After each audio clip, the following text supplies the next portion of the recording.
Eesti rannajalgpalli meistrivõistluste 2015. aasta väljalaske finaaletapp on Pärnu rannas täna hommikust peale siin juba käinud.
Trump võtab löögi, lööb ja vägev!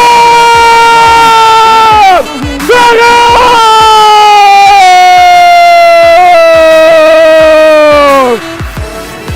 Eesti meister 2015 Tallinna Pesoo meeskond lisaajal alistati otsustavas mängus 2-1 Pärnu Valistar ning Eesti meistritiitel kuulub Tallinna Pesoole.